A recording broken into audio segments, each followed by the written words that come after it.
Hello friends, welcome to crazy GK track daily current affairs session में आप सभी का स्वागत है। आज हम 22 जनवरी 2022 के इंपॉर्टेंट करंट अफेयर्स को डिस्कस करेंगे। ये जो करंट अफेयर है सभी प्रतियोगी परीक्षाओं के लिए महत्वपूर्ण है। पूरे सेशन को बहुत ध्यान से सुनिए। लास्ट में मैं आपसे कुछ इंपॉर्टेंट क्वेश्चंस करूंगा जिसका आंसर आपको कमेंट बॉक्स पे करना है। पीडीएफ प्राप्त करने के लिए आप हमारी टेलीग्राम लिंक को ज्वाइन कर सकते हैं। इसका लिंक आपको डिस्क्रिप्शन बॉक्स में दिया गया है। देखिए फ्रेंड्स, आज का सबसे पहला इंपॉर्टेंट करंट अफेयर आपके सामने रहा। हाल ही में भारत और किस देश ने 3 और वर्षों के लिए विज्ञान और प्रौद्योगिकी क्षेत्र में सहयोग का विस्तार करने पर सहमति बनाई है? तो देखिए, भारत और श्रीलंका ने दोनों देशों ने मिलकर सहमति बनाई। देखिए फ्रेंड्स, साइंस एंड टेक्नोलॉजी में ये अपशिष्ट जल प्रौद्योगिकी, sustainable agriculture, aerospace engineering, big data analysis और आर्टिफिशियल इंटेलिजेंस जैसे क्षेत्रों में कार्य करेंगे। दोस्तों, ये निर्णय कब लिया गया है?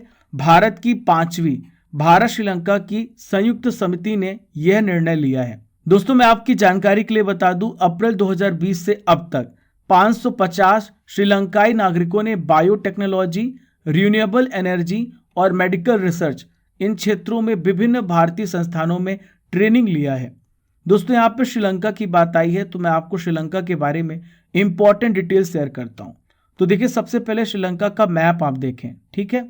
तो देखिए, भारत और श्रीलंका के बीच में गल्फ ऑफ मन्नार है और पाक स्ट्रेट है, ठीक है। कई बार इंपॉर्टेंट क्वेश्चन पूछे जाते हैं। श्रीलंका भारत के साउथ में स्थित एक आइलैंड कंट्री है। देखिए, इसका प्राचीन नाम, इसका एंशियंट नेम क्या था? तो इसका नाम था सिलोन, याद रखिएगा। देखिए, इसकी कैपिटल क्या है? इसकी कैपिटल 2 है। पहली है विधायी कैपिटल यानी लेजिस्लेटिव कैपिटल, ये है श्री जयवर्धनेपुरा कोटी, और कार्यकारी यानी एग्जीक्यूटिव और जुडिशियल कैपिटल है कोलंबो, ठीक है। देखिए, यहाँ पे मुद्रा कौन सी यूज होती है? ये है श्रीलंकाई रुपया। यहाँ के राष्ट्रपति कौन है? इनका नाम है गोटाबाया राजपक्षे। यहाँ के प्रधानमंत्री कौन है? महिंद्रा राजपक्षे। इन सभी पॉइंट्स को याद रखिएगा, एग्जाम में पूछा जा सकता है। सेकंड इंपॉर्टेंट करंट अफेयर आपके सामने रहा। हाल ही में इंडिया गेट पर अमर जवान ज्योति की लौ को लगभग कितने वर्षों के बाद बुझाकर राष्ट्रीय युद्ध स्मारक की लौ में मिलाया जाएगा? तो देखिए, ये 50 वर्ष के बाद ऐसा किया जा रहा है। देखिए फ्रेंड्स, बहुत ध्यान से सुनिएगा। इंडिया गेट पर अमर जवान ज्योति की जो लौ है लगभग 50 साल बाद बुझाई जाएगी। और ये कहाँ पे जलाई जाएगी? तो देखिए, ज्योति जो है राष्ट्रीय युद्ध स्मारक की लौ में विहीन हो जाएगी। दोस्तों, राष्ट्रीय युद्ध स्मारक कहां पर है? इंडिया गेट के दूसरी तरफ लगभग 400 मीटर की दूरी पर स्थित है। आइए मैं आपको अमर जवान ज्योति के इतिहास के बारे में बताता हूं। देखिए, इसका उद्घाटन किसने किया था? इंदिरा गांधी जी ने 26 जनवरी 1972 को किया था। क्यों किया था? आइए मैं आपको इसका कारण भी बताता हूं। तो देखिए, इसका निर्माण उन भारतीय सैनिकों को याद में किया जाता है जिन्होंने 1970 के वॉर में, भारत पाकिस्तान के बीच में युद्ध हुआ था और भारत पाकिस्तान के युद्ध में बहुत सारे हमारे सैनिक शहीद हो गए थे और इस युद्ध के परिणाम स्वरूप बांग्लादेश का निर्माण हुआ था। दोस्तों, राष्ट्रीय युद्ध स्मारक की बात करें तो इसका उद्घाटन पीएम मोदी जी ने 25 फरवरी 2019 को किया था। इसमें फ्रेंड्स 25,942 सैनिकों के नाम ग्रेनाइट पर गोल्डन अक्षरों में लिखे गए हैं। देखिए friends, third important current affair आपके सामने रहा। किस राज्य की समुद्र तट पर फरवरी के पहले सप्ताह से सर्वेक्षण शुरू किया जाएगा? तो देखिए, कहां पे किया जा रहा है? ये तमिलनाडु में किया जा रहा है। दोस्तों, ये कब किया जाएगा? फरवरी 2022 के पहले वीक से तमिलनाडु में समुद्र तट पर सर्वे किया जाएगा।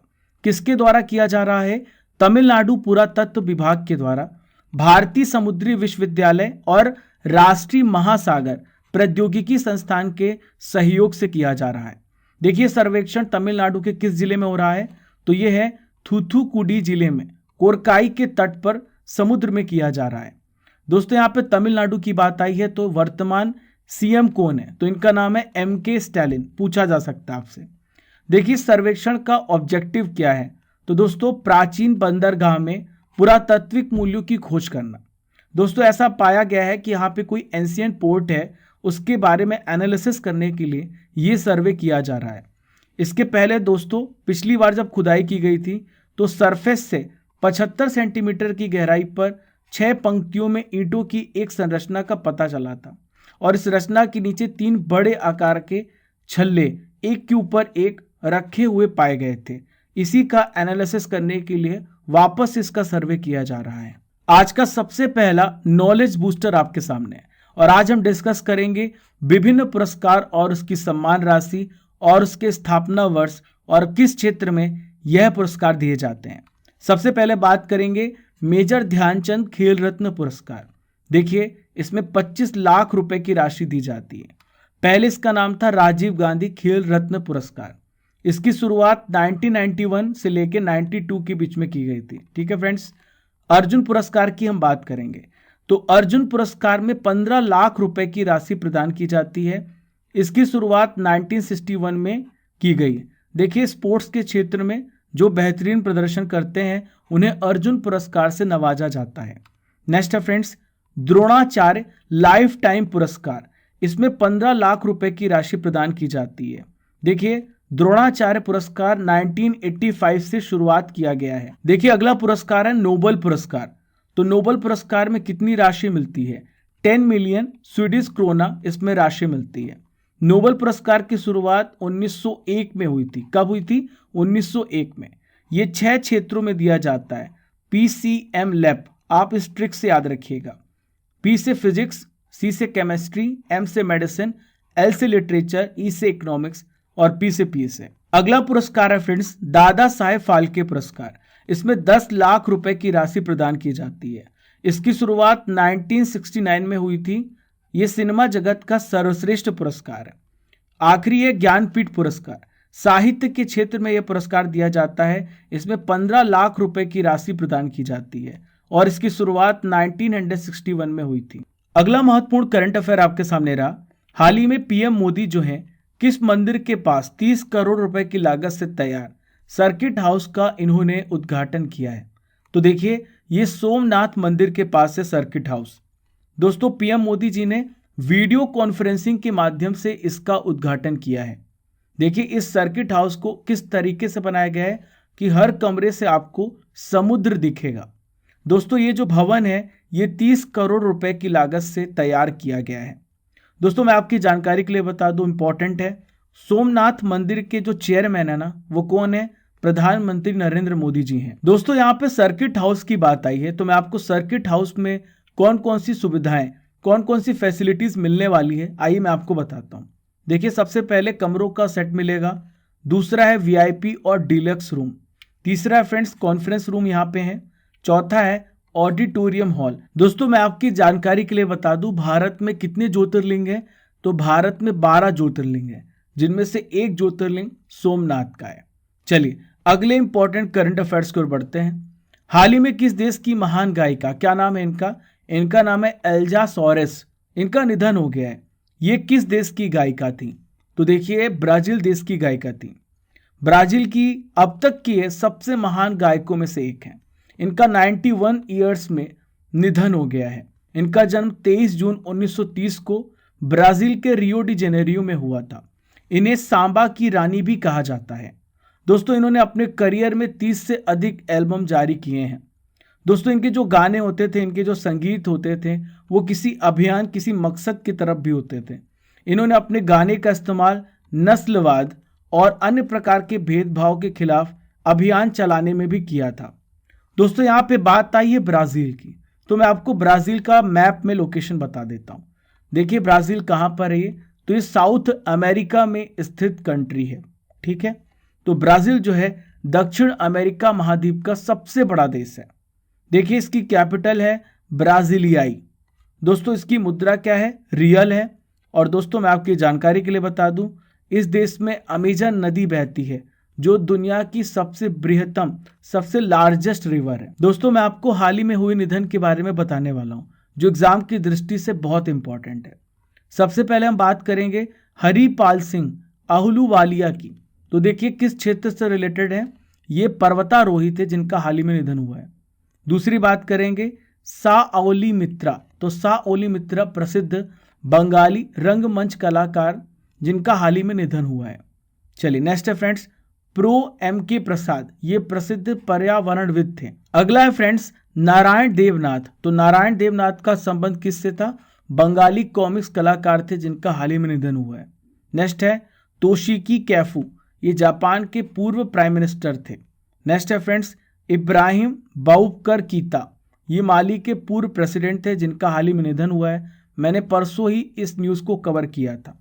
शांति देवी की बात करें तो ये सामाजिक कार्यकर्ता थी जिनका हाल ही में निधन हुआ है। आखिरी में बात करेंगे मोस्ट इंपॉर्टेंट पंडित बिरजू महाराज जी, ये कथक नर्तक थे जिनका हाल ही में निधन हुआ है। इन सभी पॉइंट्स को याद रखिएगा, एग्जाम में इनके फील्ड्स पूछ लिए जाते हैं, ठीक है, इनके क्षेत्र पूछ लिए जाते हैं। मैं आपको नेक्स्ट नॉलेज बूस्टर देने वाला हूं और आज हम डिस्कस करेंगे झारखंड राज्य के बारे में, झारखंड स्पेशल के बारे में हम डिस्कस करेंगे। सबसे पहले इसकी लोकेशन को देखिए, ये झारखंड है। आइए जानते हैं इसकी बाउंड्रीज, इसकी सीमाओं के बारे में। तो एक एक करके बहुत ध्यान से सुनते जाइएगा। देखिए ऊपर कौन सा राज्य है? ये बिहार है। इसके बाद इसकी सीमा यूपी को स्पर्श करती है। तीसरा है छत्तीसगढ़, इधर देखिए तो ये उड़ीसा है, और पांचवा है वेस्ट बंगाल। तो देखिए इतने राज्यों से, ये 5 राज्यों से इसकी सीमा जो है स्पर्श करती है। इसकी कैपिटल क्या है? रांची है। विधानसभा सदस्य यहाँ पे 81 है। वर्तमान सीएम कौन है? हेमंत सोरेन है। राज्यपाल का नाम आपसे पूछा जा सकता है, इनका नाम है रमेश बैस। वर्तमान में चीफ जस्टिस कौन है? तो ये है न्यायमूर्ति डॉक्टर रवि रंजन। लोकसभा सीटें यहाँ पे वर्तमान में 14 है, ठीक है। राज्यसभा सीटों की बात करें तो 6 है। पड़ोसी राज्यों के बारे में मैंने आपको पहले ही बता दिया है, फिर से सुन लीजिए। बिहार, यूपी, उड़ीसा, पश्चिम बंगाल और छत्तीसगढ़, ये जो राज्य हैं ये सीमा स्पर्श करते हैं झारखंड की। देखिए यहाँ पे एक पठार है, इसे कहते हैं छोटा नागपुर का पठार। दोस्तों यहाँ पे झारखंड की बात आ रही तो और भी इंपॉर्टेंट डिटेल्स को हम समझ लेते हैं। सबसे पहले मैं आपको बताने वाला हूँ कोयला नगरी। तो देखिए कोयला नगरी किसे कहते हैं? धनबाद को कहते हैं। नेक्स्ट है इस्पात नगरी, तो ये है जमशेदपुर। अगली बात करेंगे फ्रेंड्स पिट्सबर्ग। तो पिट्सबर्ग क्या है? जमशेदपुर है। हुंडरू जलप्रपात किस नदी पर बना हुआ है? तो ये स्वर्ण रेखा नदी पर बना हुआ है। दोस्तों झारखंड में कोयल कारो विद्युत परियोजना है, इंपॉर्टेंट है। दोस्तों यहाँ पे एक स्टेडियम है रांची में, इसका क्या नाम है? बिरसा मुंडा स्टेडियम। अगला है फ्रेंड्स झारखंड का शास्त्रीय संगीत का नाम क्या है? तो ये है ध्रुपद और धमार। देखिए आखिरी इंपॉर्टेंट जानकारी है झारखंड के बारे में। तो झारखंड को भारत का रूर क्षेत्र कहा जाता है। क्यों कहा जाता है? खनिज की उपलब्धता के कारण। खासकर झारखंड का जो छोटा नागपुर का पठार का क्षेत्र है, इसे भारत का रूर क्षेत्र कहा जाता है, क्योंकि यहाँ पे विभिन्न प्रकार के different types of minerals are found in this region. देखिए फ्रेंड्स अगला महत्वपूर्ण करंट अफेयर आपके सामने रहा। मॉर्निंग कंसल्ट पॉलिटिकल इंटेलिजेंस के अनुसार दुनिया के सबसे लोकप्रिय नेता कौन है? तो देखिए हमारे देश के प्रधानमंत्री नरेंद्र मोदी जी जो हैं ये सबसे लोकप्रिय नेता बने हैं। दोस्तों मैं आपकी जानकारी के लिए बता दूं, आपसे पूछा जा सकता है मॉर्निंग कंसल्ट पॉलिटिकल इंटेलिजेंस किस देश की है? तो ये है अमेरिकन बेस्ड, ठीक है, अमेरिका की है ये। इस सर्वेक्षण में मोदी जी को 71% की अप्रूवल रेटिंग मिली है और विश्व के नेताओं के बीच में ये शीर्ष स्थान पर पहुंच गए। दोस्तों मॉर्निंग कंसल्ट ने अपनी वेबसाइट पर कहा है कि जो नवीनतम अनुमोदन रेटिंग है वो 13 से 19 जनवरी 2022 तक आंकड़े इकट्ठा किए गए। आइए फ्रेंड्स मैं आपको बता देता हूं सर्वेक्षण में टॉप अप्रूवल रेटिंग वाले नेताओं के नाम के बारे में। तो देखिए सबसे पहले स्थान पर नरेंद्र मोदी जी हैं जो 71% के साथ सबसे ऊपर है। देखिए 13वें नंबर पर है बोरिस जॉनसन जो कि यूके के प्रधानमंत्री हैं, 26% इनको अप्रूवल रेटिंग मिली है। देखिए फ्रेंड्स जो बाइडेन जो कि अमेरिका के राष्ट्रपति हैं वो 6th प्लेस पर हैं 43% के साथ। इन सभी डाटा को याद रखिएगा, पूछा जा सकता है। 7th इंपॉर्टेंट करंट अफेयर आपके सामने रहा। मॉरिशस सरकार ने मेट्रो एक्सप्रेस परियोजना में एक स्टेशन का नाम किसके नाम पर रखने की घोषणा की है? तो देखिए ये महात्मा गांधी जी के नाम पर रखा जाएगा। दोस्तों प्राइम मिनिस्टर कौन है मॉरिशस के? इनका नाम है प्रविंद जगन्नाथ, याद रखिएगा, पूछा जा सकता है। नेक्स्ट इंपॉर्टेंट करंट अफेयर आपके सामने रहा। त्रिपुरा, मणिपुर और मेघालय का स्थापना दिवस किस दिन मनाया जाता है? तो देखिए हर साल ये 21 जनवरी को मनाया जाता है। दोस्तों त्रिपुरा, मणिपुर और मेघालय की स्थापना कब हुई थी? 21 जनवरी 1972 को इन्हें पूर्ण राज्य का दर्जा मिला था।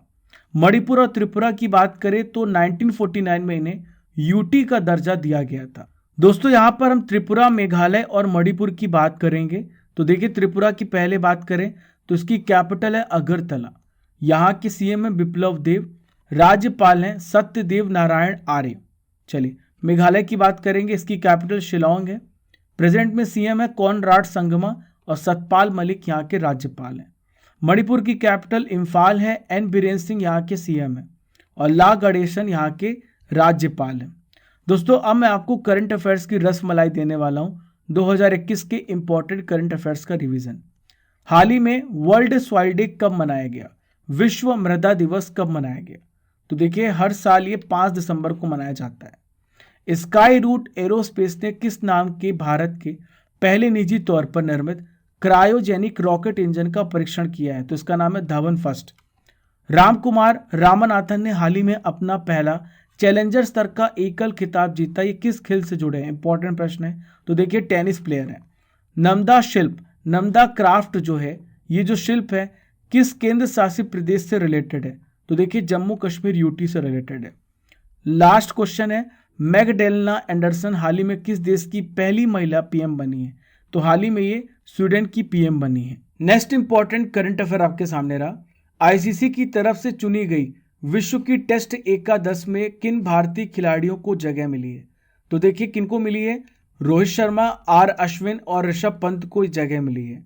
दोस्तों इसमें विकेट कीपर कौन है? ऋषभ पंत है और स्पिनर रविचंद्रन अश्विन को शामिल किया गया है। देखिए मैं आपकी जानकारी के लिए बता दूं, ICC men's test team of the year के कप्तान न्यूजीलैंड के केन विलियमसन को बनाया गया है। दोस्तों ICC ODI team of the year के कप्तान कौन है? पाकिस्तान के बाबर आजम को बनाया गया है। इसी प्रकार फ्रेंड्स आईसीसी ने men's one day team of the year 2021 को चुना है और इसमें किसी भी भारतीय को जगह नहीं मिली है। आज का आखिरी इंपॉर्टेंट करंट अफेयर आपके सामने रहा। हाल ही में राष्ट्रीय राजमार्ग and infrastructure Vikas Nigam limited के प्रबंध निदेशक के रूप में किसे नियुक्त किया गया है? इनका क्या नाम है? तो देखिए इनका नाम है चंचल कुमार। दोस्तों चंचल कुमार 1992 बैच के बिहार कैडर के आईएएस ऑफिसर हैं। वर्तमान में बात करें फ्रेंड्स, बिहार के मुख्यमंत्री जो हैं कौन है? ये नीतीश कुमार। तो ये इनके प्रधान सचिव हैं। दोस्तों बात करें NHIDCL, इसकी स्थापना कब हुई थी? 2014 में और इसका हेडक्वार्टर है नई दिल्ली में। दोस्तों मैं आपको best comments of the day पे लेके चलता हूं। सबसे पहला नाम है सचिन कुमार पांडे, ललित कुमार दास, मुस्कान नाज और Rajneesh Singh. Thank you for your valuable feedback. दोस्तों मैं आपसे कुछ इंपॉर्टेंट क्वेश्चंस करूंगा जिसका आंसर आपको कमेंट बॉक्स पे करना है। मेघालय के प्रेजेंट गवर्नर कौन है? ब्राजील की कैपिटल क्या है? मेजर ध्यानचंद खेल रत्न पुरस्कार की राशि कितनी है? अमर जवान ज्योति का उद्घाटन कब किया गया था? क्वेश्चन नंबर 5, श्रीलंका के प्रेसिडेंट कौन है? इन 5 क्वेश्चंस के आंसर आपको कमेंट बॉक्स पे करना है। 21 जनवरी के इंपॉर्टेंट करंट अफेयर्स का रिवीजन कर लेते हैं।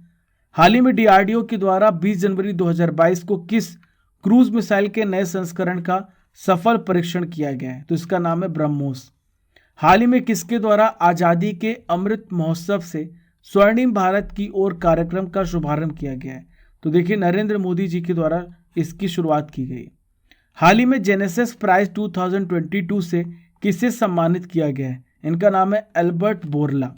नेक्स्ट है फ्रेंड्स, हाल ही में सारथी मोबाइल एप्लीकेशन को किसने लॉन्च किया है? तो देखिए सेबी ने इसे लॉन्च किया है। हाल ही में पीएम मोदी जी ने किस देश के पीएम पी जगन्नाथ के साथ कई परियोजनाओं का उद्घाटन किया है? तो देखिए कहाँ के हैं? ये मॉरिशस के पीएम है। हाल ही में भारत की किस टेनिस स्टार ने 2022 सीजन के बाद संन्यास लेने की घोषणा की है? तो इनका नाम है सानिया मिर्जा। नेक्स्ट इंपॉर्टेंट है, हाल ही में दिलीप संघानी को किस संगठन का चेयरमैन बनाया गया है? तो इन्हें इफ्को का चेयरमैन बनाया गया है। मैंने ये सारा करंट अफेयर कल पढ़ाया था। आप हमारी प्लेलिस्ट में जाकर के इन सभी डेली करंट अफेयर्स को देख सकते हैं। 1 दिसंबर से लेके अब तक हमने सारे डेली करंट अफेयर्स को कवर किया है। दुनिया के सबसे बुजुर्ग व्यक्ति स्पेनियार्ड सैटर्निनो डे ला फुएंते गार्सिया का हाल ही में कितनी वर्ष की आयु में डेथ हो गया है? 112 वर्ष की आयु में। 27 जनवरी 2022 को होने वाले भारत मध्य एशिया शिखर सम्मेलन की पहली बैठक की मेजबानी कौन करेगा? तो नरेंद्र मोदी जी करेंगे। Bose the untold story of an inconvenient nationalist, इस पुस्तक के लेखक का क्या नाम है? तो इनका नाम है चंद्रचूड़ घोष। दोस्तों ये थे 21 जनवरी के इंपॉर्टेंट करंट अफेयर्स का रिवीजन। हमने डेली करंट अफेयर में 22 जनवरी के करंट अफेयर्स को भी पढ़ लिया। डेली करंट अफेयर्स कनेक्ट करने के लिए आप सुबह 6 बजे हमें फॉलो कर सकते हैं। फॉलो कीजिए क्रेजी जीके ट्रिक को डिफरेंट सोशल मीडिया प्लेटफॉर्म पर। Keep liking, keep sharing your favourite channel. पहली बार अगर हमारे चैनल पर आ रहे हैं तो सब्सक्राइब कर लीजिए और बेल आइकन बटन दबाना बिल्कुल भी मत भूलिए। जय हिंद, जय भारत।